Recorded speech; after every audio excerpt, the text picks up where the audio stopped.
Hello प्यारे बच्चों। मैं अरविंद यादव एपीएस क्लासेस से आपका हार्दिक स्वागत एवं अभिनंदन करते हैं।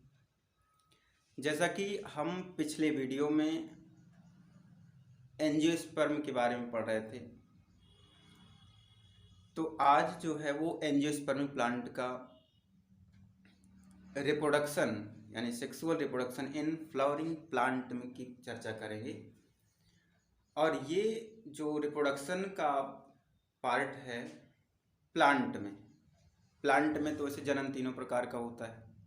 हम ये वेजिटेटिव रिप्रोडक्शन, एसेक्सुअल रिप्रोडक्शन और सेक्सुअल रिप्रोडक्शन। तो आज जो है वो क्लास 12th की टॉपिक होगी और क्लास 10th में भी ये मिलेगा। क्लास 10th के बच्चों के लिए भी ये होगा। जैसे आप देख पा रहे हैं पुष्प की संरचना, स्ट्रक्चर ऑफ फ्लावर। तो फ्लावर में हम लोग एंजियोस्पर्मिक प्लांट की चर्चा करेंगे, यानी कि एंजियोस्पर्मिक प्लांट्स, यानी इसको कहते हैं हम लोग आवृत्तबीजी पौधा। आवृत्तबीजी पौधा,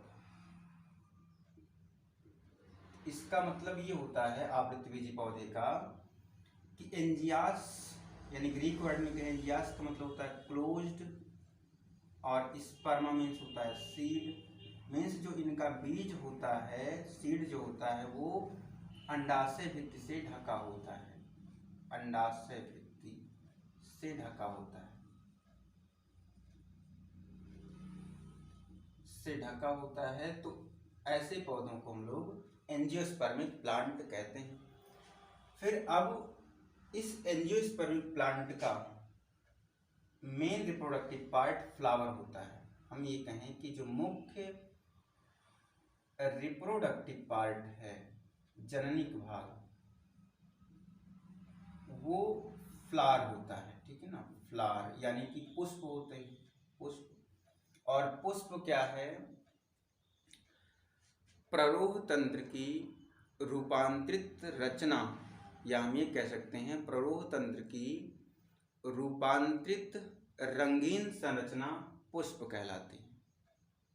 ठीक है, पुष्प कलरफुल पार्ट होता है प्लांट का, जिसकी वजह से लोग या जीव आकर्षित होते हैं। अब इसके बाद जो मेन पार्ट होता है, या हम कहें कि एंजियोस्पर्मिक का जो मेन प्लांट है, मेन प्लांट, वो स्पोरोफिटिक होता है। स्पोरोफिटिक, जिसे हम लोग 2n बोलते हैं। और ये दीर्घकालीन होती है। दीर्घकालीन का मतलब लंबे समय तक, जब हम कहें कि जब इसका हम लोग लाइफ साइकिल पढ़ेंगे तो उस समय क्या होता है, इसकी जो लाइफ साइकिल है वो ज़्यादा से ज़्यादा समय 2n में व्यतीत होती है। और स्पोरोफाइट की सभी सेल्स द्विगुणित होती हैं, डिप्लॉयड होती हैं। इसके बाद अल्पकालीन समय के लिए गैमेटोफिटिक या गैमेटोफाइट, जिसे हैप्लॉयड बोलते हैं, यन अवस्था होती है। और गैमेटोफाइट की सभी सेल्स जो होती हैं वो अगुणित ही होती हैं, यन होती हैं। तो इतनी बातें हमें कंफर्म होनी चाहिए कि ये कंफर्म है। इसके बाद अब हम बात करेंगे पुष्प की संरचना, जो मेन रिप्रोडक्टिव पार्ट है प्लांट का, एंजियोस्पर्मिक प्लांट का मुख्य जननिक भाग पुष्प, इसके बारे में अध्ययन करेंगे। तो फ्लावर में देखेंगे हम लोग पुष्प की संरचना में, तो पुष्प का भाग देखें। पुष्प में हम लोग कह सकते हैं दो तरह के, जैसे कि पुष्प में एक मुख्य जननिक भाग होता है, जननिक भाग, जिसे हम लोग प्राइमरी भी कह सकते हैं, या प्राथमिक जननांग, प्राइमरी रिप्रोडक्टिव पार्ट। जिसमें हम लोग एंड्रोइसियम तथा गायनोइसियम की चर्चा करेंगे। यानी हम इसको कह सकते हैं पुमंग और जायांग, जो कि ये फीमेल पार्ट है, और ये जो है आपका मेल पार्ट है। ठीक है, मेल पार्ट है, इसके बारे में। और दूसरा जो एक्सेसरी होता है, यानी हम कह सकते हैं सहायक भाग, जो सहायता करता है जनन में, यानी एक्सेसरी होता है, उसे हम कह सकते हैं वो आपका कैलिक्स होता है और कोरोला होता है। कैलिक्स और कोरोला, यानी दल, जिसे बोलते हैं बाह्य दल, और इसको बोलते हैं दल। ये दोनों। तो मेन रिप्रोडक्टिव पार्ट जो होता है एंडोसियम और गायनोसियम होता है, और जो सहायक जननिक भाग होते हैं वो कैलिक्स और कोरोला होते हैं, यानी कि बाह्य दल और दल होता है। अब हम एक नॉर्मल फ्लावर के बारे में चर्चा करें। फ्लावर का स्ट्रक्चर ड्रा करते हैं यहाँ पर। उसमें क्या होता है कि सारे पार्ट जो हैं, आइए जैसे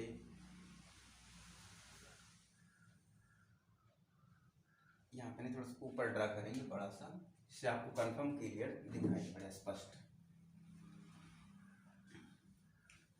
तो फ्लावर की संरचना यहाँ पर देखेंगे हम लोग, उसके सभी पार्ट जो हैं,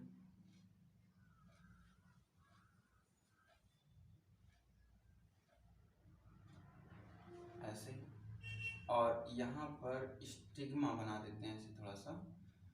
फिर यहीं पर थोड़ा से थैलमस लाइक स्ट्रक्चर ऐसे करके हम लोग ड्रा करेंगे। ये पार्ट, ठीक है, ये पार्ट आपका है पेडिसिल बोलते हैं इसको, या हम कह सकते हैं पुष्प वृंत कहते हैं। फिर उसके बाद ये वाला जो पार्ट होता है, ये जो आपको साफ स्पष्ट दिख रहा होगा, ये जिस पर पुष्प के सभी भाग स्थित होते हैं, उसे बोलते हैं हम लोग थैलमस। थैलमस बोलते हैं, या रिसेप्टिकल्स भी बोला जाता है, रिसेप्टिकल्स,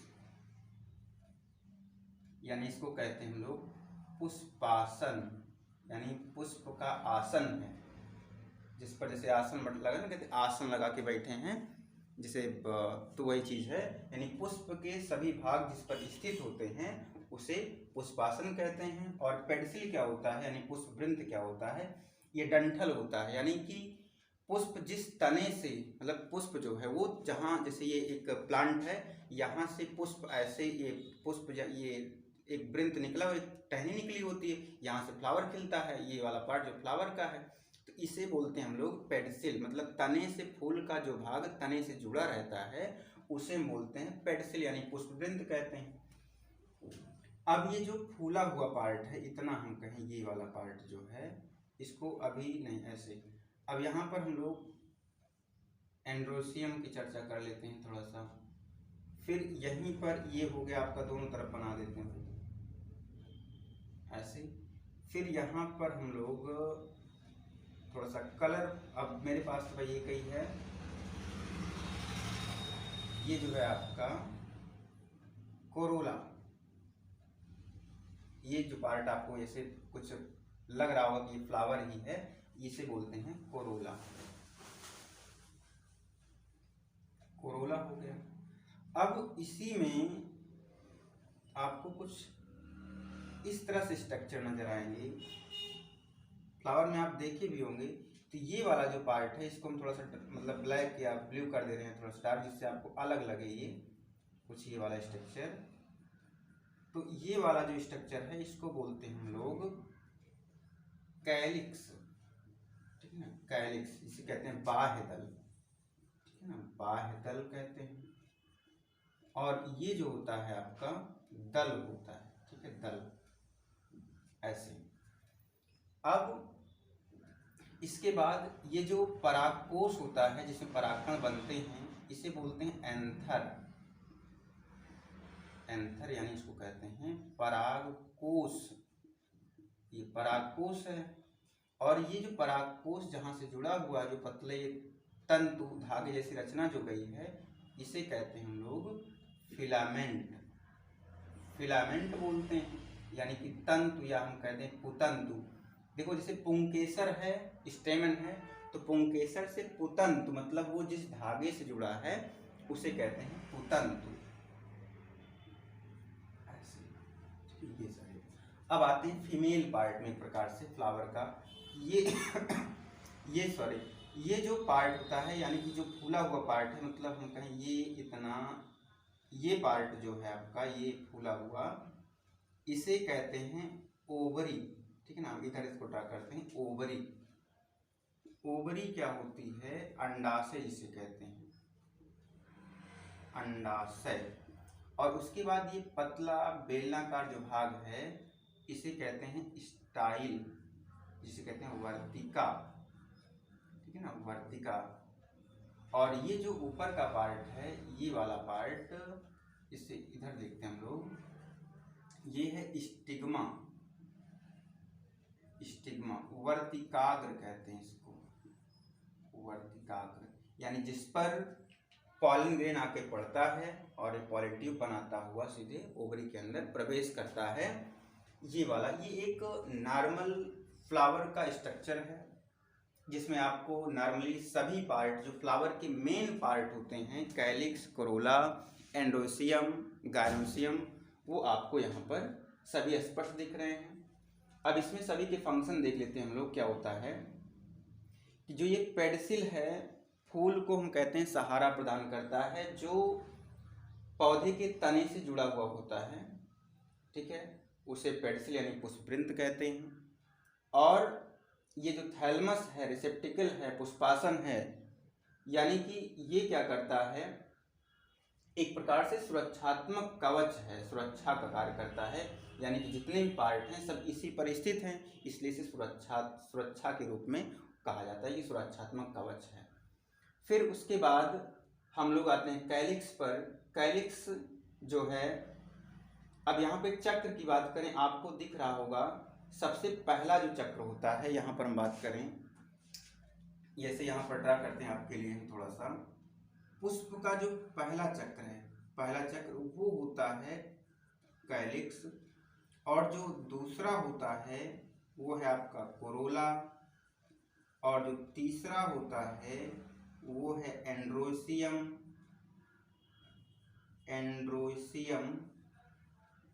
और जो आपका चौथा है, ठीक है, चौथा जो है वो आपका गायनोसियम होता है।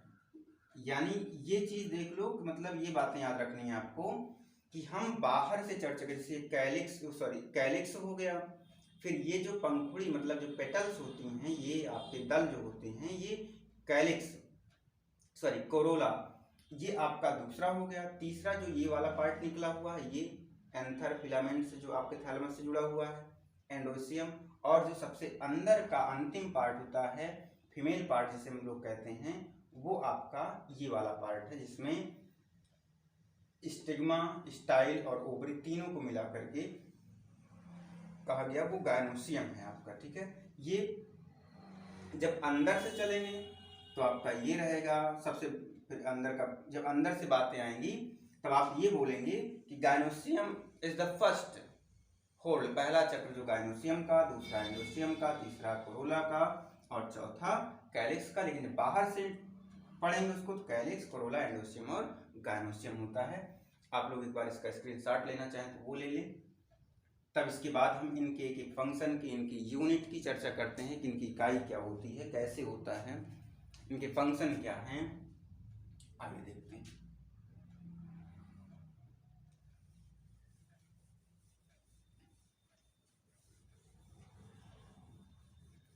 तो यहाँ पर अब एक पुष्प की संरचना तो हो गई, अब इनमें जैसे हम इकाई थोड़ा सा पढ़ते हैं, यूनिट, इकाई।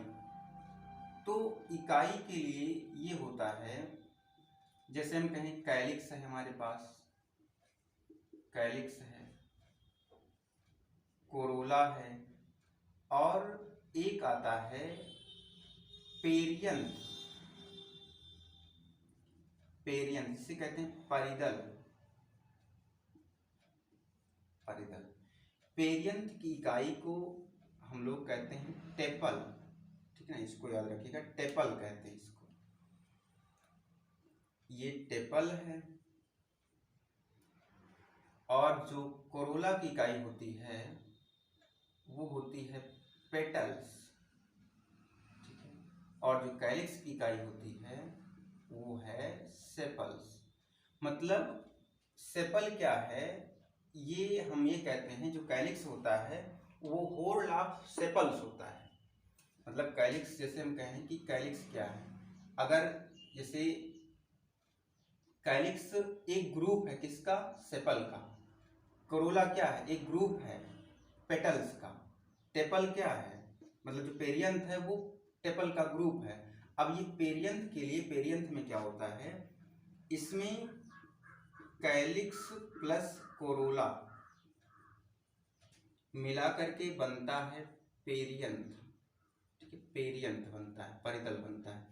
यानी कि ऐसा फ्लावर, इसका एग्जाम्पल, अगर पेरियंथ का एग्जाम्पल लेना चाहें हम लोग, तो एग्जाम्पल में आप लिली ले सकते हैं, लिलीज, और टूलिप ले सकते हैं।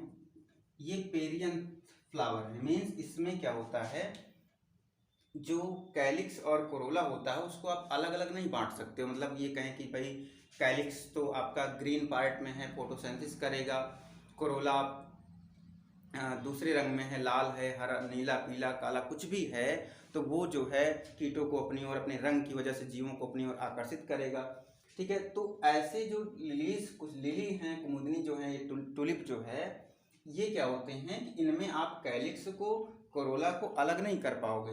जब जिसमें अलग नहीं होता है उसे हम बोलते हैं पेरियंथ, परिदल कहते हैं, और उसकी इकाई को टेपल कहा जाता है। उसका एग्जाम्पल आपके पास ये है। फिर इकाई के बाद अगर एक जो फ्लावर होता है, कब कहते हैं, पूर्ण पुष्प किसे कहते हैं, अपूर्ण पुष्प किसे कहते हैं, इसके बारे में देखेंगे। ये तो यूनिट हो गई, यूनिट हमें कंफर्म होनी चाहिए। जैसे होल, हम कहें कि इसमें क्या होता है, होल ऑफ पेटल्स, ठीक, पेटल्स इज कॉल्ड कोरोला। मतलब इसका जो चक्र है, पेटल्स का जो चक्र है उसे कोरोला कहते हैं, यानी दल कहते हैं, ऐसे, ठीक है। ऐसे इसकी भी एग्जांपल, इसकी भी परिभाषा हो जाएगी। मतलब कैलिक्स क्या होता है, whole of sepals called calyx, यानी कैलिक्स के चक्र को, सॉरी, सेपल के चक्र को कैलिक्स कहते हैं, यानी बाह्य दल कहते हैं। और फ्लावर में बाह्य दल जो होता है ये फोटोसिंथेटिक पार्ट होता है। कैलिक्स जो होता है ये फोटोसिंथेटिक पार्ट होता है, इसको ध्यान रखिएगा, सिंथेटिक पार्ट है। यानी पुष्प में हम कहें कि जो भी ग्रीन पार्ट होगा, क्योंकि उसमें क्लोरोफिल होगी, अगर क्लोरोफिल है तो वो फोटोसिंथेसिस क्रिया में भाग जरूर लेगा। इसके बाद हम बात करेंगे एक कंप्लीट फ्लावर और इनकम्प्लीट फ्लावर की। तो वो फ्लावर कैसे, कहाँ पर चर्चा होगी, आइए देखते हैं। कंप्लीट फ्लावर किसे कहेंगे, इनकम्प्लीट फ्लावर किसे कहेंगे। अब यहाँ पर समझने योग्य बातें थोड़ा से है। हम यहाँ पर कहें कंप्लीट फ्लावर, ठीक है ना। कंप्लीट फ्लावर में क्या होगा कि उसमें ये बातें आती हैं कि पूर्ण पुष्प जिसे कहते हैं, पूर्ण पुष्प, और दूसरा होता है इनकम्प्लीट फ्लावर, ठीक है ना। इनकम्प्लीट फ्लावर जो है अपूर्ण पुष्प बोलेंगे, अपूर्ण पुष्प। अब इसमें आपको ध्यान ये रखना है, हमें उन 4 चक्र को याद रखना है जो हमारे पास 4 चक्र थे। तो पहला जो चक्र था, पहला जो था वो आपका कैलिक्स था, दूसरा जो था वो आपका कोरोला था, और तीसरा जो है आपके पास वो एंड्रोसियम है, एंड्रोसियम है, और जो चौथा चक्र था वो आपका गायनोसियम है, ठीक है, ये 4। तो अब ये ध्यान रखना है, जिस पुष्प में, सीधे यहीं इसी ऐसा पुष्प जिसमें कैलिक्स, कोरोला, एंडोसियम और गायनोसियम चारों भाग प्रेजेंट होंगे उसे बोलेंगे पूर्ण पुष्प। यानी कि 4 भाग उपस्थित हैं तो पूर्ण पुष्प होगा। अगर चारों भाग में से कोई एक भाग, किसी एक भाग की अनुपस्थिति अपूर्ण पुष्प दर्शाती है। अपूर्ण पुष्प मतलब इन चारों में से कोई एक भी, चाहे कैलिक्स गायब हो जाए, कोरोला नहीं हो, एंडोसियम ना हो, तो वैसे जब एंडोसियम नहीं होता है तब उसे क्या बोलेंगे? पिस्टिलेट फ्लावर बोलेंगे। जुकाम। तो एंडोसियम अगर एब्सेंट है तो उस तरह के फ्लावर को, अगर एंडोसियम एब्सेंट है तो इसे कहते हैं स्टेमिनेट फ्लावर। अगर ये एब्सेंट मतलब गायनोसियम एब्सेंट है,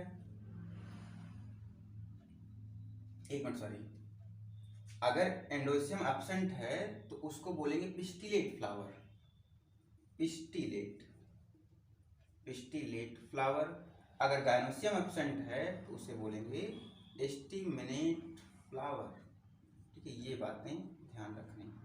पुंकेसरी पुष्प और स्त्री केसरी पुष्प, इस तरह से।